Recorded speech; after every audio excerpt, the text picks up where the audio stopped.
Boa tarde a todos, bem-vindos ao Centro Cultural Penedo da Saudade. É com muito gosto que os vemos por cá para mais uma conversa que estamos a organizar ou a co-organizar com a Nova Acrópole. Hoje temos a novidade de ser um jovem a falar de filosofia, o que por um lado me admirou, porque normalmente os jovens fogem um bocadinho destes temas, mas por outro lado me deu um alento enorme saber que há jovens interessados nestes temas, porque estes temas eu acho que são muito pertinentes e acho que a reflexão sobre a vida é sempre muito necessária, principalmente nos dias de hoje em que se passam tantas coisas estranhas. Acho que refletir mais um bocadinho antes das pessoas reagirem, porque agora há uma reação muito impulsiva a tudo, e acho que se as pessoas refletissem um pouquinho mais, tivessem um bocadinho, respirassem fundo um bocadinho mais, não havia tanta confusão. Para apresentar este jovem, eu vou pedir à doutora Andréa Mariano, que está aqui na representação hoje da Nova Acrópole, porque o conhecerá melhor do que eu, com certeza. Obrigada. Mais uma vez agradeço à Nova Acrópole esta oportunidade e desejo-vos uma boa sessão, uma boa conversa. Só uma questão, eu vou estar com o telemóvel com a sessão aberta, portanto, quem estiver a ver lá de casa, se quiser colocar alguma questão, eu estarei pronta para passar aqui ao nosso convidado. Muito obrigada, boa sessão para todos. Andréa, por favor. Obrigada. Boa tarde, sejam todos muito bem-vindos. É uma alegria poder estarmos juntos aqui hoje, nessa tarde ensolarada, para filosofarmos. A nossa escola, Nova Acrópole, foi uma escola fundada em 1957, na Argentina, por Jorge Ângelo Braga, e tem 3 pilares, que é a cultura, a filosofia e o voluntariado. Então, nós tentamos trabalhar a filosofia nas nossas vidas e de forma prática. O Carlos, ele é o vice-diretor da nossa escola e é também o líder da equipe de voluntariado.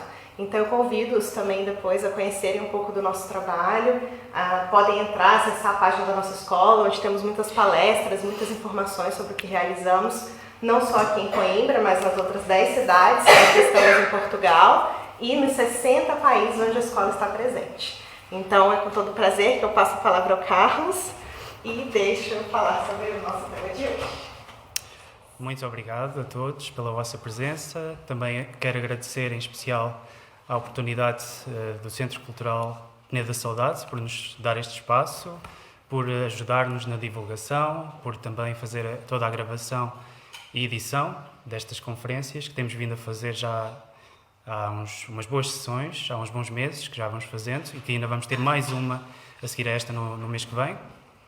E hoje cabe-me a mim depois fazer uma apresentação e o tema de hoje é o que aprendemos, ou o que podemos aprender com a maldade, em que eu vou depois procurar fazer uma abordagem um pouco filosófica daquilo que é esse tema, não é? Da maldade e como é que podemos aprender com ele. Ou seja, e porquê a abordagem filosófica, é essa que eu proponho hoje, porque a filosofia nos ajuda a conhecermos a nós mesmos, é isso que é o propósito da filosofia, e ao conhecermos a nós mesmos podemos conhecer o mundo também à nossa volta e nos aperfeiçoarmos, nos melhorarmos. Então trago-vos hoje, pois, uma obra que está mesmo aqui ao meu lado, que é a obra de C.S. Lewis, As Cartas de um Diabo ao Seu Aprendiz, uma obra, se calhar, e um autor, inclusive, não muito conhecido, penso eu, pelo menos cá em Portugal. Ele é um autor britânico do século passado e é bastante conhecido lá. Aliás, já se fez vários documentários e filmes, inclusive. Fez-se agora, há pouco tempo, em 2001, um filme acerca dele, da biografia dele, ou seja, da história de vida dele e as obras que ele editou, que são várias. E, portanto, é bastante conhecido por lá. Não tão conhecido por esta obra em específico, que eu vos vou apresentar hoje. Outras obras que ele editou, talvez vocês tenham ouvido falar, As Crónicas de Nárnia, talvez possam ter ouvido falar, pois foi ele que as escreveu e editou. Também Cristianismo Simples e Puro, que é outra das obras dele, talvez das mais conhecidas, se não a mais conhecida. E esta, de facto, não é assim tanto, embora seja considerada hoje um verdadeiro clássico da literatura cristã, mais uma vez não sendo um livro muito antigo, mas ainda assim é considerado um clássico. Porquê? Porque aborda temas intemporais acerca de tudo aquilo que é os temas e as ideias principais, fundamentais da doutrina cristã, de certa maneira estão aqui. Por isso é considerado, de facto, um clássico da literatura cristã. Por isso, eu penso que seria interessante, antes de abordar a obra, ficarmos a conhecer um pouquinho do autor em si, quem foi, o que fez, para depois podermos contextualizar realmente a obra e o trabalho que foi feito pelo autor e também um pouco dos ensinamentos que ele nos traz na obra. Falando então de C.S. Lewis, ele nasceu em 29 de novembro de 1898 e morreu em 22 de novembro de 1963. Ele, portanto, teve pais relativamente abastados, em que deram-lhe uma formação bastante, ou proporcionaram-lhe uma formação até bastante boa. Teve um tutor, ou um mestre, que o ajudou antes dele entrar na universidade, que o apresentou e o iniciou nos clássicos, que desenvolveu o espírito crítico e investigativo dele. Muito cedo ele perdeu a sua mãe. Ele teve uma educação básica cristã, não é, da altura, porque nasceu num contexto social onde o cristianismo protestante, não é, porque estamos a falar de Inglaterra, prevalecia bastante. E, portanto, os pais não incentivaram, de facto, muito essa educação cristã, mas mais a que estava mais na moda na altura, que era uma formação mais ao nível clássico e também científico, e já com algumas bases da psicologia que estava agora a surgir, com Freud e mais tarde com Jung, que ele também acaba por se inspirar. E então, portanto, ele não teve muitas bases do cristianismo, e assim se considerava, enquanto jovem, cristão, não é? Batizado, ia à missa, rezava, acreditava em Deus, não é? Como todos os jovens, pois, como ele. Mas, enfim, com várias situações de vida e familiares que foram acontecendo. Ele perde, por exemplo, a mãe, mais tarde, e com isso, pois, isso abala-o profundamente, de facto, na sua vida. E ele lembra-se, e ele conta na sua biografia, que a mãe morreu de cancro, e foi assim uma coisa inesperada e chocante para ele. E ele lembra-se de e conta que rezou para a mãe voltar, etc. Mas claro que isso não foi atendido, e ele, a partir de então, cortou toda a relação que ele tinha, de facto, com a religião, qualquer tipo de religião, qualquer tipo de crença de Deus, de Jesus, etc. Portanto, passou a ser, de facto, um ateu, em termos de crença. Ou seja, um ateu significa que não só não acreditava em Deus, como negava a existência de Deus, e apoiava-se, e com o tempo, não é, e com a sua formação universitária, escolar, apoiou-se muito digamos, no paradigma, na doutrina materialista, mais materialista, ou seja, o que é o materialismo, já agora. Basicamente, ensina, o paradigma do materialismo ensina que toda a realidade é puramente material. Ou seja, tudo aquilo que existe à nossa volta e nós mesmos é, essencialmente, puramente perceptível pelos sentidos. Seja a audição, o olfato, a visão, etc. E mesmo até a própria razão, ou seja, a faculdade de percepção mental, são as únicas formas de se aperceber da realidade, não é? E essa realidade é física, e que não existe nada além do material. E, portanto, essa crença, porque no fundo era uma crença que ele tinha, de que não existia nada, portanto não existia nenhuma inteligência, nenhum espírito por detrás da realidade, ele apoiou-se muito nisso e era de facto a base do seu entendimento da natureza e de si próprio. Claro que ele participou na Primeira Guerra Mundial, é verdade, dizer também, que isso também o marcou. Não chegou a participar depois na Segunda, que foi passado alguns anos, ainda ele ainda era vivo, na Segunda Guerra Mundial já não participou nessa, porque se calhar já com alguma idade não fazia sentido, mas participou sim na Primeira e batalhou de facto em França, pelos aliados, não é? E a seguir a essa experiência que esteve lá na guerra, ele entrou em Oxford, na Universidade de Oxford, na Inglaterra, que é uma universidade muito importante, muito conhecida, onde recebeu de facto onde aprofundou mais toda essa investigação das crenças materialistas, que estavam muito, de facto, em moda na altura.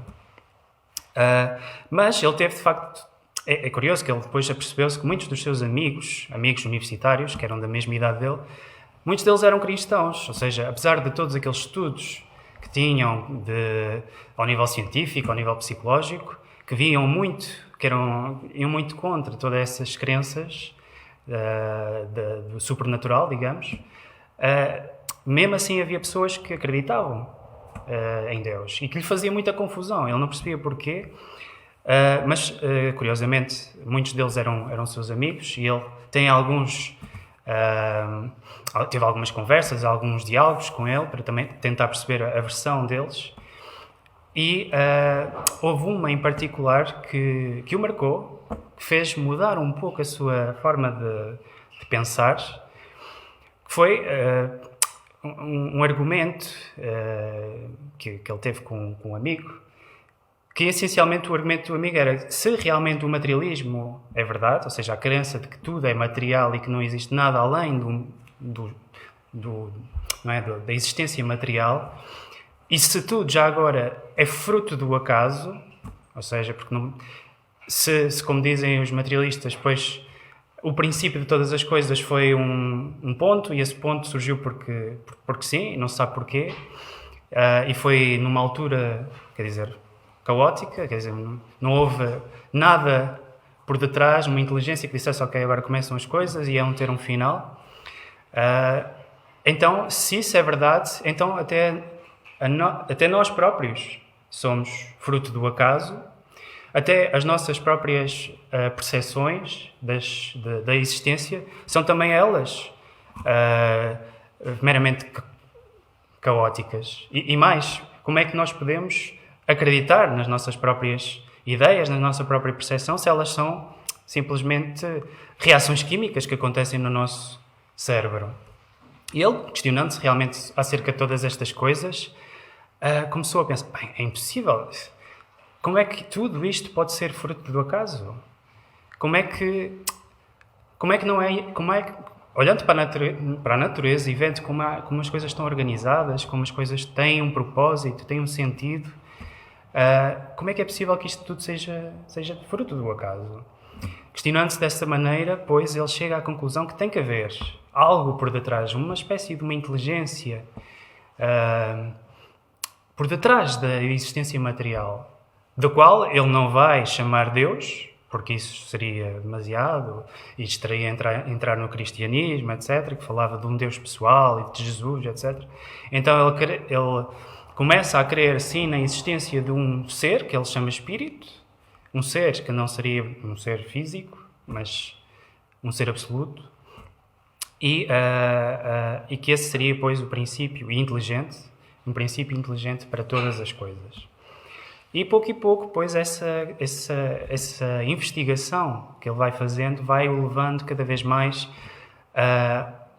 às doutrinas cristãs que já falavam dessas coisas e que davam muitas respostas que antes pareciam incrédulas, mas que agora já faziam mais sentido, e pouco ele se vai convertendo, pois, ao cristianismo cultural da Grã-Bretanha, não é? Da Inglaterra da altura. Isto um pouco o percurso de vida dele, seja de ateu até crente, ou seja, é uma pessoa letrada, é uma pessoa culta e que, através da sua reflexão, chegou, de facto, a um caminho religioso, coisa que, muitas das vezes, nós pensamos que não acontece. Quanto mais estudamos, mais nos tornamos céticos, mas no caso dele, de facto, foi o contrário. Portanto, ele escreve vários livros, ele teve contacto, já falei de alguns deles, o Cristianismo Simples, Os Milagres, O Problema da Dor, As Cartas de um Diabo ao Seu Aprendiz, também As Crónicas de Nárnia, penso que já tinha dito, e são vários, de facto, livros que ele escreve, são todos muito interessantes, e tem todos esta abordagem que ele acaba por colocar natural, devido ao seu percurso, não é? De formação académica e também o seu percurso de vida e a sua conversão. Ele imprime sempre um pouquinho desta noção de religiosidade da procura pelo sentido da vida e da questão da existência de Deus, a existência da alma, todas essas coisas, elas imprimem um pouco nos seus livros, e é natural, e por isso, conhecendo, e querendo abordar as suas obras, é importante que estejamos um pouquinho abertos a esse ângulo de visão, não é? E a compreender esse ângulo de visão, mesmo que nós próprios não acreditemos, pois, fazendo um esforço, podemos entendê-lo melhor. Ele teve contacto, de facto, com personagens muito importantes da época, como, por exemplo, Tolkien, que foi, não sei se conhecem, mas foi um personagem muito importante que escreveu um livro, ou uma saga, que é Senhor dos Anéis, se calhar vocês já ouviram falar, O Senhor dos Anéis, e foi, de facto, Tolkien que o ajudou também nesse processo de conversão para o cristianismo, de facto. Porque o próprio Tolkien, embora não conheçamos tanto cá em Portugal, também ele era cristão, embora tenha escrito muito fantasia, não é? O Senhor dos Anéis é fantasia, embora muito simbólica, mas era cristão. Bem, isto sobre Tolkien, sobre C.S. Lewis, perdão. Falando agora sim do livro, este livro não surge imediatamente, ele inicialmente surgiu de um trabalho um pouco, digamos, doloroso que C.S. Lewis faz, porque, lá está, até então C.S. Lewis tinha escrito vários livros com uma outra abordagem, numa perspectiva do bem que vence o mal, e desta vez ele escreve uma coisa totalmente ao contrário, não é? Por isso é às vezes um pouco estranho e difícil ler este livro, porque é a perspectiva inversa. Porque aqui está, é o diabo, é um diabo imaginário, não é que C.S. Lewis tivesse contacto com o diabo, não é? E ele não fala, já agora dizer, de um diabo fora, externo, fala, sim, do nosso diabinho interno, não é? Na nossa vozinha que às vezes nos diz coisas que nós não gostamos muito, mas que faz parte de nós, não é? Como aquele anjinho e aquele demónio que nós temos às vezes aqui ao nosso lado, que nos vai imprimindo, não, faz isto que é bom para ti, não, faz isto que é bom para ti e para os outros, etc. Então ele fez um esforço, digamos, para ouvir mais a voz do diabinho, e isso foi cansativo para ele e foi doloroso também, para ele, ainda por cima para ele que já estava, já se considerava religioso e já acreditava em Deus, e portanto foi um esforço muito grande ter que agora pôr-se na pele do diabo, e ainda por cima de um diabo que está a tentar dominar um ser humano, não é? No processo de dominar um ser humano, de corromper um ser humano e a procurar estratégias para o mal encaminhar, não é? Um ser humano, que é isso que se fala precisamente deste livro. Então, este livro, inicialmente foram várias cartas, que são 31, no fundo, que C.S. Lewis vai escrevendo ao longo de vários meses, que inicialmente foram publicadas no The Guardian, o jornal britânico, bastante conhecido, isto em durante os meses de 1941, isto já, a Segunda Guerra Mundial já estava aí, já tinha começado e já estava há uns anitos a ser batalhada. Depois, o que ele faz, ele escreve essas cartas todas e depois as junta todas neste livro e junta também uma outra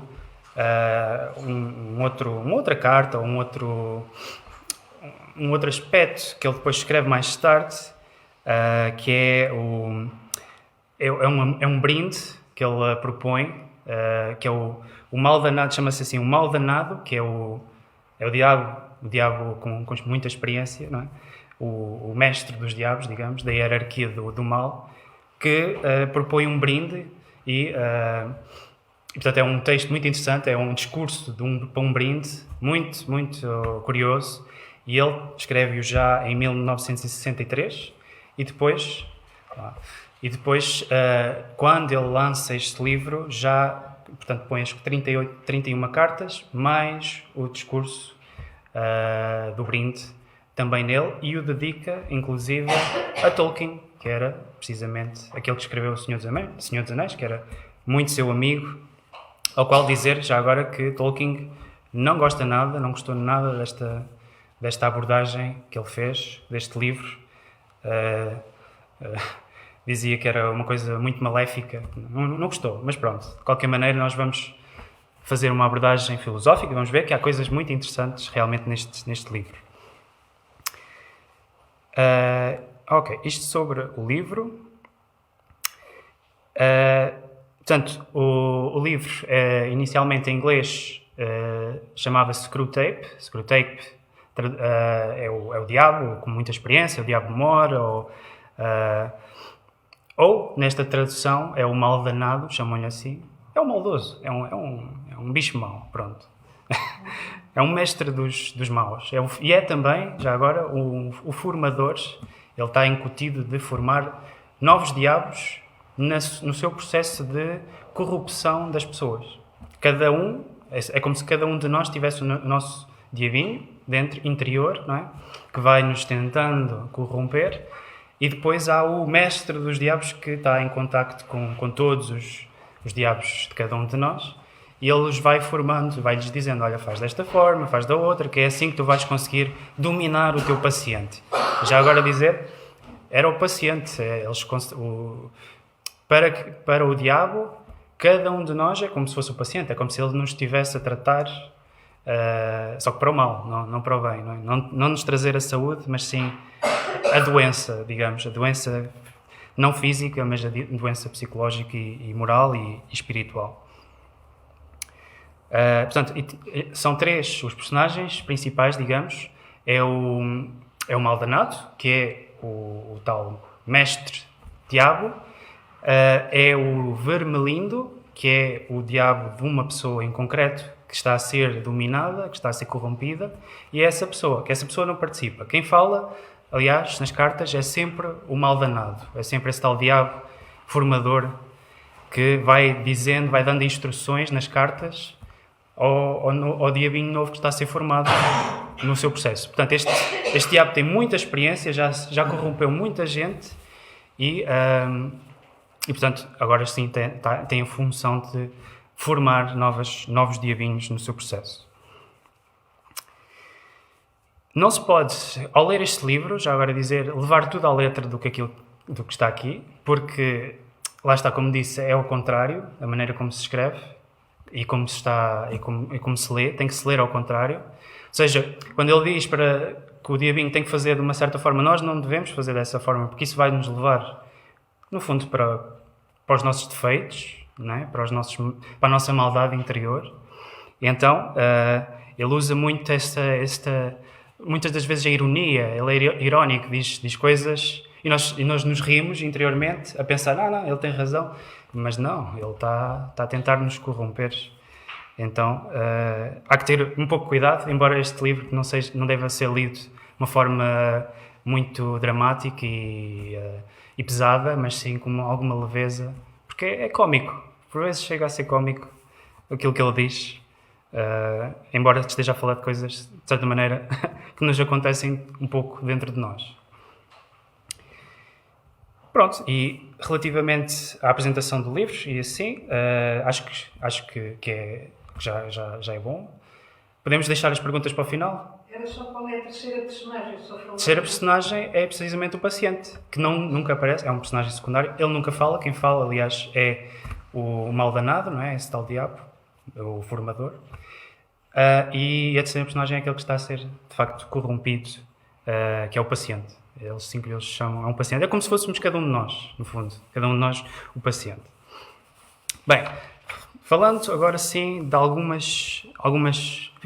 Queria pegar em algumas passagens deste livro que são muito interessantes e comentar o que é isso, porque realmente podem nos ser úteis e nos ensinam muitas coisas. E lá está, eu acho que é bom esta abordagem filosófica porque nos ajuda a compreender aquilo que muitas das vezes só com a reflexão é que chegaríamos à conclusão. Então, é isso, este livro tem que ser lido várias vezes para se conseguir perceber, porque nem sempre à primeira se compreende verdadeiramente aquilo que se está a tentar dizer. Uma coisa que é logo na primeira carta, que o maldanado diz ao Vermelindo para fazer, ao seu paciente, é para que ele não pense, que não reflita sobre as coisas, não faça uso da sua razão, porque se ele fizer uso da sua razão, depois vai começar a questionar-se sobre as coisas, a questionar-se sobre Deus, a questionar-se sobre a vida, a questionar-se se faz bem as coisas, se está a fazer mal, a tirar as suas próprias conclusões. Não, ele não pode fazer essas coisas. Ele deve estar sempre na ignorância e deve viver sempre com as opiniões das pessoas. Aquelas opiniões que as outras pessoas fazem, isso sim. Então, o que ele diz é o problema da argumentação é que ela transporta toda a batalha para o território do inimigo. E o inimigo aqui era Deus. E ele fala do inimigo porque ele é o diabo. Então, lá está. A coisa está trocada aqui. Por isso é que às vezes faz um pouco confusão. Então, sempre que a pessoa pensa, começa a questionar-se sobre a vida e sobre a existência da alma e da moral e da ética e do sentido da vida, e estas coisas começam a aproximar a pessoa para o caminho religioso ou espiritual, e isso não pode acontecer. Pelo próprio ato de argumentar, desperta a razão do nosso paciente. Uma vez desperta, quem poderá prever o resultado? Ou seja, assim que se desperta, que é aquilo que também a filosofia faz, desperta a reflexão, desperta a razão da pessoa, e ela começa-se a questionar sobre as coisas, os diabinhos não podem prever onde é que isso vai dar, porque isso pode tanto dar para o mal, mas também pode dar para o bem. E a pessoa começa-se a questionar realmente sobre o bem das coisas, e isso está fora de questão. Então o ideal é que elas não pensem sobre as coisas, que isso sim assim já são fáceis de dominar.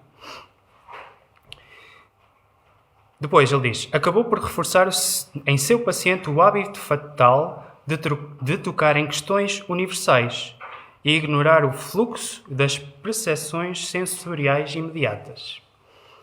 Ou seja, porque sempre que ele começa a pensar e a refletir sobre as coisas, começa-se a questionar sobre questões universais. O que é a vida? Quem sou eu? Para onde é que eu vou? Qual é a razão de tudo isto? E isto não pode acontecer. Porque aí ele vai começar a se aproximar sobre o sentido da vida, sobre se existe Deus ou se não existe, e isso é péssimo. Então, para combater isso, o que é que diz o diabo? Diz, pois, ele que se preocupe sim com as coisas imediatas, sensoriais. Ou seja, por exemplo, se ele estiver a pensar sobre coisas profundas, então ele diz, começa-lhe a explicar que ele está quase na hora dele ir almoçar, que é para ele ir almoçar e assim se esquece da fia à meada e já não começa a pensar nada profundo. E quando ele estiver, depois do almoço, depois prestes a pensar novamente sobre aquilo que ele estava a refletir inicialmente, depois começar a olhar para o relógio, eu tenho que fazer isto, fazer aquilo, e se esquece completamente, novamente, dessas questões de pensar, de refletir. E então, com esse hábito de se preocupar sim com aquilo que está aqui, imediato, não é? Com comer, com a preocupação do trabalho, com a questão da estética, etc. Assim, pois ele vai começando a banalizar todas as questões filosóficas, porque essas são São coisas da razão, são coisas da imaginação, da fantasia, isso não interessa nada. E dá mais valor, sim, pois, às coisas concretas. Pois, mas assim, claro, afasta-se de Deus. E é isso, precisamente, que os diabinhos querem. Pois diz ele assim: aquela percepção inexprimível da realidade, que é a nossa última salvaguarda contra as aberrações da mera lógica. Ou seja, aquela percepção da realidade, né? Do sabor da carne, do peixe, etc. Isso é a salvaguarda, depois, dos diabos para desviarem toda a reflexão, toda a preocupação por as questões metafísicas dos seres humanos. E é sempre por aí que o diabo deve pegar, porque é o ponto fraco, digamos, de cada um de nós, não é? No fundo, e também desta pessoa, no caso do livro. Depois, a falta de humildade. Pois ele pega muito nestas questões da humildade, ou seja, da pessoa com falta de humildade é mais difícil que ela se aperceba dos seus próprios erros, se está a caminhar bem no sentido, se não, ou seja, ter consciência própria de si próprio. E isso não pode acontecer. Os diabinhos têm que desviar completamente dessas questões da humildade. Isso não é favorável. Ele diz: quando ele se senta no banco da igreja e olha em redor, vê precisamente aquela turma de vizinhos que tinha evitado até então. Se algum desses vizinhos desafinar na altura de cantar, ou fizer um barulho nas solas do sapato, ou tiver queixo duplo, ou vestir roupas bizarras, o paciente vai facilmente ver que a religião só pode ser, por isso mesmo, de alguma forma ridícula. Ou seja, quando ele começa a olhar à sua volta, quando vai à igreja, por exemplo, quem diz igreja, outro sítio qualquer, pois, e começa a olhar para o lado e a ver, pois, estas pessoas são estranhas e vestem-se de forma estranha e começa a olhar para as coisinhas que são insignificantes, mas para os pequenos pormenores, não é? Que fazem o aborrecer e que se fazem pensar como ele próprio: não, eu sou melhor do que isto, quer dizer, eu não me visto desta forma, eu não faço estas figuras, etc. Pois, quando ele começa a pensar desta forma, perfeito, porque perde a humildade. E quando se perde a humildade, deixa de se questionar, deixa de se olhar para si mesmo, ver as suas faltas, não é? Os seus defeitos, e afastar-se, pois, do divino, não é? Da espiritualidade. E isso é o que eles querem, os diabinhos, pois, gostam imenso dessas coisas. Tudo o que você terá que fazer é manter fora da cabeça dele a questão: se eu, sendo o que sou, posso me considerar, em certo sentido, cristão, porque os diferentes vícios daquelas pessoas sentadas no banco ao lado provaria que a sua religião não passa de uma hipocrisia e convenção. Trate o seu paciente de forma adequada e isso simplesmente não passará pela mente dele. Um pouco complexo, vou já explicar. Ou seja, não pode haver dentro da mente dele esta humildade de pensar assim: não, então, mas se eles sendo o que são, que não, quer dizer, são quase como eu, são iguais a mim, não são nada de especiais, eu também não sou. Se eles próprios já são cristãos, então o cristianismo, quer dizer, é coisa boa, não tem problema nenhum. Não, que ele não pode pensar desta maneira, ele tem que pensar, sim, não, eu sou superior a eles, não, eles são muito inferiores, e portanto, se eles são inferiores, isto não é para mim, isto do cristianismo, isto da religião, quer dizer, se isto é para coisas medíocres, não é para mim, que eu tenho uma classe maior. Pois, este tipo de pensamentos, sim, é o que os diabinhos, pois, gostam de cultivar nas mentes das pessoas, e a humildade fora de questão. No fundo, ele acredita que, por ser um convertido, tem um crédito bastante favorável no balanço da contabilidade do inimigo e pensa estar a mostrar grande humildade e condescendência, que é outra coisa, ou seja, a questão de neste caso, o personagem deste livro de, sei lá, ir à missa, de praticar de vez em quando uma boa ação, de rezar, etc., que isso vai somando pontos na contabilidade de Deus. E por isso que ele é intitulado a receber tudo aquilo que é de bom, porque ele já fez coisas boas, então tem que receber também e tem que ser reconhecido.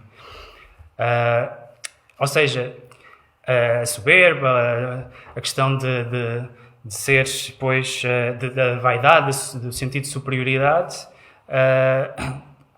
isso vai afastando de Deus. Mas a questão de ele se considerar, pois, que é humilde, que tudo aquilo que ele fez ainda não é suficiente, que há sempre mais a fazer, que há mais a cultivar, que há ainda defeitos, etc. Isso pode aproximá-lo a Deus. Portanto, os diabinhos vão pegar, sim, tentar cultivar neles a noção e o sentido de superioridade, de falta de humildade, que é para ele se afastar de todo e cada vez mais da espiritualidade em si. Portanto, mais um dos esquemas dos diabos, que neste caso é o mal danado que recomenda então ao diabinho que está... Que, no fundo, este diabinho diríamos que se calhar é o nosso próprio ego, não é? O nosso eu egoísta dentro de cada um de nós, que sempre se preocupa mais com o ganho, o nosso ganho, em detrimento dos outros, que está mais preocupado com aquilo que nós queremos, os nossos desejos, os nossos... enfim, as coisas como nós queremos, no fundo, e os outros que se lixem. E é precisamente esse é que é o vermelhinho, não é? O vermelhinho, aliás. E é esse que o mal danado vai tentando melhor dizendo, formar, que é para corromper o paciente, não é? O personagem. Depois, mais outra coisa que o mal danado propõe para tentar desviar a atenção e a consideração de Deus neste paciente, que são as pequenas coisas dentro da família, as pequenas brigas, os pequenos detalhes que causam fricção, que causam mal-estar dentro da família, entre a mãe, entre o pai, etc. Por exemplo, o que ele diz, porque a certa altura o Vermelindo diz que o seu paciente está a rezar pela mãe, porque a mãe já está muito velha e está com problemas de saúde, e então esse tal homem tenta rezar pela mãe. Pensa que, bem, o que é que eu posso fazer para ajudar? Não posso fazer mais nada, então vou rezar por ela. Então, o que é que o mal danado propõe para ver se consegue reverter essa questão da reza e da oração, que pode realmente levar o paciente para Deus, e ele não quer isso, e portanto propõe o seguinte: sem dúvida é impossível evitar que ele ore pela mãe, ou seja, que reze pela mãe, pelo bem da mãe, mas temos meios de tornar essas orações inócuas, ou seja, vazias.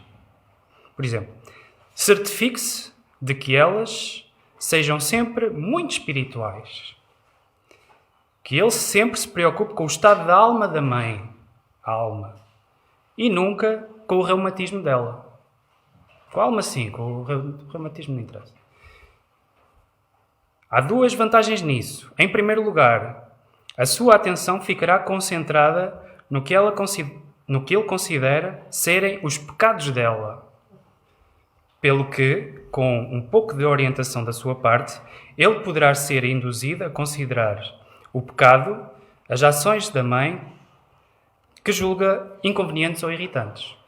Ou seja, ele vai tentar pegar, sim, nos defeitos da mãe. Quando for a rezar, em vez de pensar, ela está com reumatismo, não temos que pensar no bem dela, na saúde. Não, começar o diabinho vai tentar fazê-lo lembrar, então, mas estás a rezar, quer dizer, ela ainda agora te fez isto, fez-te um comer que tu não gostas e disse-te estas coisas, lembra-te disso, lembra-te do mal que ela fez. E pegando nesses defeitos, nessa maldade da mãe, pois, vai conseguindo desviar o paciente para o mal, não é? E se for a pensar no bem, pense na alma, porque na alma, quer dizer, isso é... Alma é o quê? Não sabemos. Pode ser bom, pode ser mau, não é tangível. Agora o reumatismo, que é exatamente aquilo que ela precisa que seja curado, não, isso Não vamos pegar por aí. Não queremos que o reumatismo fique melhor. Antes, pelo contrário. Isto na perspectiva do diabo, obviamente. E ele diz: com o passar do tempo, a divisão que você causou entre eles será tamanha que nenhum pensamento ou sentimento das suas orações pela mãe imaginária alcançará ou servirá de ajuda à mãe verdadeira. Ou seja, é importante é que ele crie uma imagem da mãe, uma mãe muito boa, saudável, quer dizer, boa pessoa, virtuosa, que não tem defeitos, etc. E que ore por essa mãe imaginária, porque as pessoas não são assim. Quer dizer, todos nós temos as nossas faltas, os nossos defeitos. E assim ele vai orar por uma versão imaginária que não existe, e quando se toca a altura de estar com a mãe, vai estar sempre a pegar nos defeitos dela. E claro, isso vai o desviar da bondade para com a mãe. Depois, diz ele: quando dois seres humanos vivem juntos por muitos anos, é comum que cada um adquira tons e expressões faciais que são quase insuportáveis, irritantes para os outros. Explore bem isso. Seja aquelas pequenas coisas que nós não gostamos nas pessoas, explorar isso, pensar nessas coisas, não pensar nas coisas boas, nas virtudes, na bondade da pessoa, não, pensar nos defeitos. Isso vai realmente desviar toda a atenção do paciente para desviá-la de Deus e das questões da bondade para o mal. E isso é exatamente o que os diabos querem. E ele diz, para terminar depois esta questão das pequenas azucrinações, diz: por isso é possível formular a seguinte regra geral: em todas as atividades mentais que favorecem a nossa causa, ou seja, todas aqueles pensamentos que são maldosos, que pensam nos defeitos, que pegam nas más coisas, nessas, encoraje o seu paciente a não atentar para si mesmo, e sim concentrar-se no objeto. Ou seja, tudo aquilo que for mal, pensarmos mal sobre as pessoas, concentrarmos na pessoa, na maldade da pessoa. E tudo aquilo que for bom, a pessoa é boa, a pessoa é virtuosa, a pessoa é tão humilde, pensarmos numa pessoa imaginária, uma pessoa que não existe. Porque assim, pois vamos estar a cultivar em nós pensamentos bons acerca de uma coisa que não existe e maus acerca das pessoas em concretas. E isso vai levar o paciente a criar separação, a criar conflitos com todas as pessoas que estão à sua volta e a cultivar pensamentos bons sobre pessoas imaginárias que não existem. E, portanto, isso é o ideal para os diabinhos, pois que eles não querem nada disso do amor ao próximo, nem a bondade, nem o perdão, mas sim querem os conflitos entre as pessoas e a maldade e o separatismo. Ou seja, estão sempre a pegar nos aspectos negativos de cada coisa e a explorá-los. Depois, relativamente à oração, ele fala também que a oração deve ser desviada de uma boa oração para uma má oração, uma oração que não é benéfica. Ou seja, porque a oração pode levar a pessoa a pensar a refletir, não é? A refletir sobre coisas ideais, não é? A fraternidade, a bondade, o amor ao próximo, mas depois, naturalmente, procura praticá-lo na vida. Ou seja, o amor ao próximo não é só uma coisa da mente, é uma coisa que se pode viver, é uma coisa que se pode praticar. Mas essa coisa de pensar em coisas boas, orar por ideais e depois os praticar, isso não pode acontecer. O praticar não pode acontecer, porque isso vai conduzir as pessoas ao bem. Então, as pessoas têm que ser desviadas da prática do bem, mas podem orar pelo bem, isso podem. Então ele diz, um dos seus poetas, Colíderos, registou certa vez que não orava mexendo os lábios e pondo-se de joelhos, mas simplesmente preparava o seu espírito para amar e entregava-se numa atitude de súplica. É esse exatamente o tipo de oração que desejamos. E como carrega a semelhança superficial com a oração silenciosa, conforme praticada com aqueles que estão a nível mais avançado, os pacientes espertos e preguiçosos poderão ser apanhados nessa armadilha durante um período bem longo do tempo. Explicando, porque isto é um pouco confuso. Ou seja, essa questão de rezar, de mexer os lábios e de estar muito tempo nessa posição de joelhos, isso, mas que não seja produtivo, ou seja, só mexer os lábios, mas nunca pensar em coisas bonitas, coisas em ideais. Se for assim, é o ideal. Agora, mas isso, porquê? Porque isso pode ser confundido com uma pessoa que é muito piedosa. Uma pessoa que é praticante, porque é uma pessoa que reza muito e por muito tempo e que pratica o bem. E isso dá a imagem às pessoas de que ela pratica o bem, mas que na verdade não o faz porque, no fundo, ao rezar não está consciente e a trabalhar sobre o aspecto da oração, da reza, da bondade. E isso é o ideal para os diabos. Ou seja, tudo aquilo que seja fogo para os olhos, ou seja fogo para a vista, ou seja, que leva as pessoas a achar que nós somos uma coisa, mas que na verdade não somos, isso é o ideal, de facto, para os diabos. Por exemplo, quando tiveres, diz o maldanado, quando tiverem a intenção de pedir um ato de caridade, façam com que, em vez disso, comecem a tentar produzir neles mesmos sentimentos caridosos. Mas se eles notem que são eles próprios que o estão a... Mesmo sem que eles notem que são eles próprios que o estão a fazer. Quando tiverem a ideia de orar por coragem, deixem-os tentar se sentir realmente corajosos. Quando disserem que estão orando por perdão, deixem-os tentarem sentir-se perdoados. Ensine-os a estimar o valor de cada oração pelo sucesso em produzir o sentimento desejado. Ou seja, quando oramos pelo perdão, pela fraternidade, sentirmos-nos, para os diabos é ideal, é sentirmos-nos fraternos. Agora, praticar a fraternidade, não. Que isso já vai conduzir para Deus. E isso não pode ser.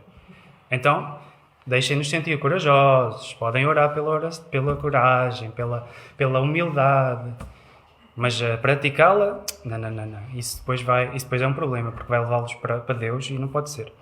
Então, tudo aquilo que é farsa é o ideal. Tudo aquilo que é realmente profundo e fidedigno, isso os vai desviar do diabo, e isso não pode ser. Então, vocês entendem um pouco a ideia? Eu penso que já dá para explicar. Claro que há imensos exemplos neste livro que falam acerca de várias estratégias que os diabos tentam, que são, no fundo, todos nós, eu acho, experienciamos essas estratégias, que é isso, são essas nossas vozes interiores que por vezes não estamos conscientes. Mas quando estivermos conscientes, realmente quando estamos conscientes da voz do egoísmo, no fundo, que é essa, que é a voz que Lewis retrata aqui, conseguimos nos aperceber que é exatamente isso que se passa com este paciente neste livro. Nós muitas das vezes, eu diria quase sempre, evitamos ouvir estas vozes, a voz da maldade, porque é isso, porque é dolorosa, porque nos diz coisas que nós não gostamos. Estamos de pensar no bem, de fazer o bem ao outro e da paz, e da humildade e da fraternidade e da ausência do mal. Mas também é útil, penso eu, pensarmos e darmos às vezes lugar a esta voz do mal, que nos vai ensinando não a fazer o mal. Quer dizer, se for assim, acho que é mau. Mas sim a evitarmos o mal. E como evitar o mal? E qual as estratégias que devemos de fazer para não nos deixarmos ser levados para o mal. E é exatamente isso que propõe este livro. Por exemplo, com mais um aspecto, antes de fazer um resumo, sobre a guerra, porque isto em 1941 estava a arrebentar a guerra e o Maldonado recebe uma carta do Vermelindo a dizer: pois rebentou a guerra, isto é perfeito porque as pessoas não gostam de guerra ou seja, com a guerra vem o medo, vem o pavor, vem o terror, e isto é perfeito, os diabos adoram estas coisas, isto vai trazer mais pessoas para a causa do demónio. E então o Maldonado diz: pois, realmente é verdade, mas também existem aspectos maus da guerra. Porquê? Porque, sim, realmente a guerra traz o terror, traz a angústia, traz o medo, não é? Mas também traz aos homens, quando eles começam a pensar: bem, eu vou ter que participar na guerra, eu vou morrer, e se eu vou morrer, então, qual é o sentido da vida? Porquê é que eu vou morrer? Qual é a causa? A minha causa? Porquê é que eu estou a combater? Qual é o sentido da guerra? E levando-se a questionar desta forma, pode-se aproximar de causas justas, pode-se aproximar de Deus, da religiosidade, do bem, da justiça. E isto é péssimo para os demónios, claro. Então, é bom a guerra no sentido que leva as pessoas a terem o medo, a angústia, mas pode ser mau se as levares às causas justas, não é? Aos ideais e à luta pelos ideais. E também à transformação, não é? A guerra pode transformar a pessoa interiormente, não é? Porque nota que vai ter que vencer o medo, vai ter que dar um sentido à sua vida, porque a sua vida pode terminar amanhã, etc. E claro, isto não pode acontecer. Os diabos têm que desviar toda esta questão. Então, o que o Maldonado propõe é: o seu paciente, tu tens que o tornar ou patriota extremo ou pacifista militante. Das duas, uma. Tem que ter que ser extremos, não pode haver uma coisa no meio. Ou seja, patriota extremo. Ou seja, ele tem que considerar que o bem supremo é o bem da pátria. Ele tem que lutar pela pátria, independentemente se a pátria quer alcançar um final justo ou não. Ou seja, ele tem que lutar pela pátria e levar a pátria à vitória até ao fim.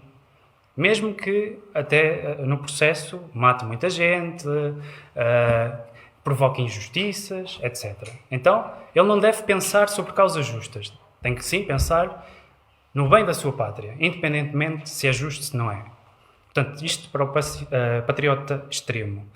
Ou então um pacifista militante, que é aquele que pensa: não, nós temos que ser todos fraternos, não pode haver guerras, paz para todo o lado, não faz sentido as guerras, há mortes, temos que ser fraternos, temos que cultivar o amor, não pode haver nada disto. Mas, ao cultivar estes pensamentos, não vai participar na guerra, ou seja, vai evitar a guerra completamente, e não participando na guerra não vai cultivar o senso de honra, o amor ao próximo, essas questões de qual é o sentido da vida, porque é que eu estou a lutar, qual é a causa. Ou seja, aquele que evita a guerra por completo é aquele que não se quer saber de comprometer com nada e no fundo está com medo de morrer, com medo de se desafiar a si mesmo e de ter que sair da sua zona de conforto. E isso, claro, isso é o ideal para os diabos. Eles não querem que as pessoas, no fundo, o diabo não quer que a pessoa se transforme, que torne-se melhor, que cresça. Isso é impensável, porque ao crescer, ao se desenvolver, interiormente vai se aproximar do divino. E isso não pode acontecer, é impensável. Então, ele tem que ser estas duas coisas. Por isso ele diz: se puder finalmente ganhar a alma dele com determinação e frieza, aqui e agora, então ele será seu para sempre. Um cálice vivo, cheio até à borda de desespero, terror e assombro que você poderá levar aos lábios quantas vezes quiser. Ou seja, porque os diabos alimentam-se disso, do terror, da maldade, e é isso que eles querem de nós. E alimentam-se disso. E ele diz, é claro que uma guerra é diversão garantida. O medo, o sofrimento imediatos dos humanos são um refresco legítimo e prazeroso. Para os diabos, claro. Ou seja, a guerra é boa nesse sentido, porque traz o medo, traz o sofrimento, que é o ideal.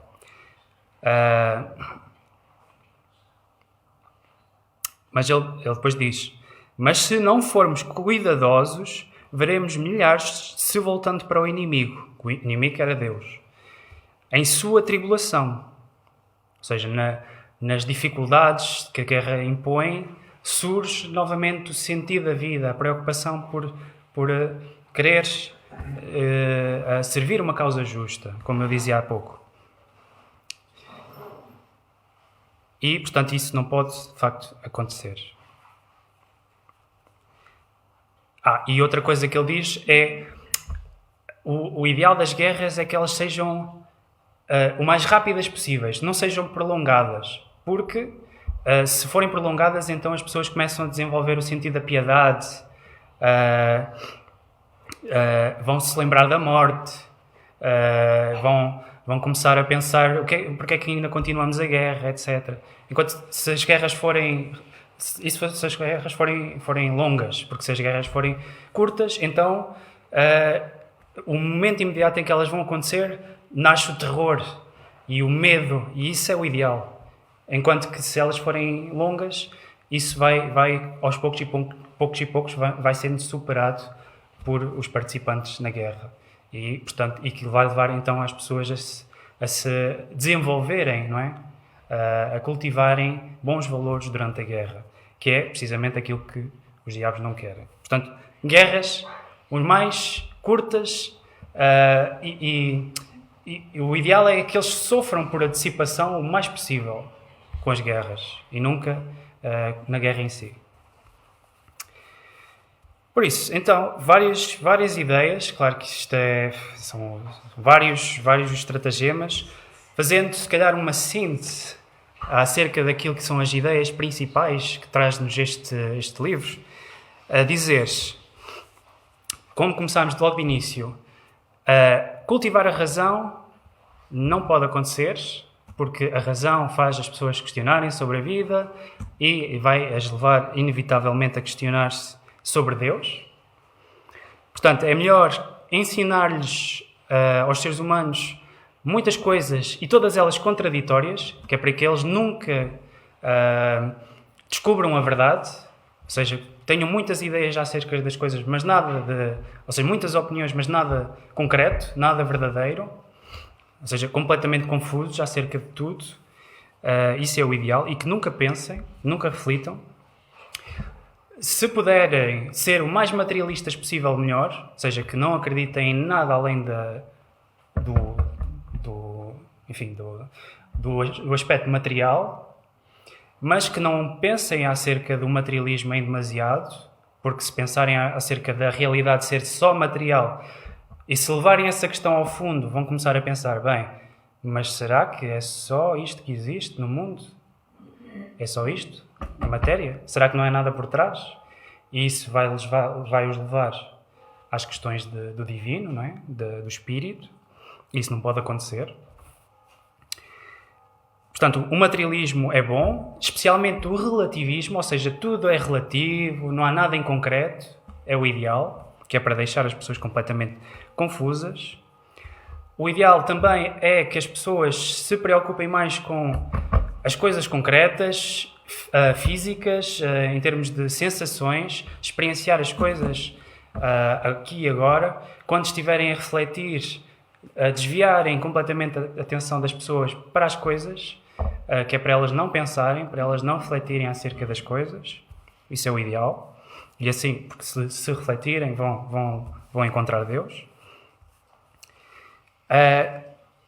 Relativamente à piedade, pois isso de cultivar o amor pelos outros, o perdão, a tolerância, não pode acontecer, porque o ideal é que as pessoas pensem, sim, em tudo acerca da vida de uma forma muito genérica, de uma forma muito banal. Tudo é banal, nada faz sentido, nada é importante. O amor ao próximo pode ser, pode não ser.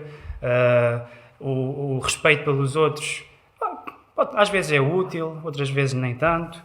Então, nada de coisas em concreto. Relativamente aos ideais, a coragem, a tolerância, o respeito, a fraternidade, a justiça, podem pensar nisso, sim, ao nível mental, pensar em que queremos ser muito justos, muito bondosos, muito fraternos, mas no que toca a fazê-lo, não, porque isso depois vai levar inevitavelmente as pessoas a questionarem-se e a praticarem o bem.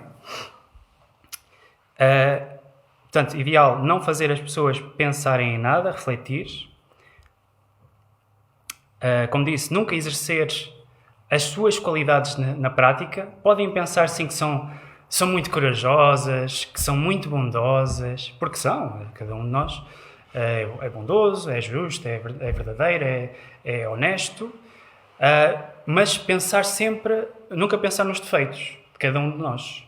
Porquê? Porque isso vai levar-nos à humildade e vai-nos levar à questão de querermos melhorar, queremos ser melhores a cada dia.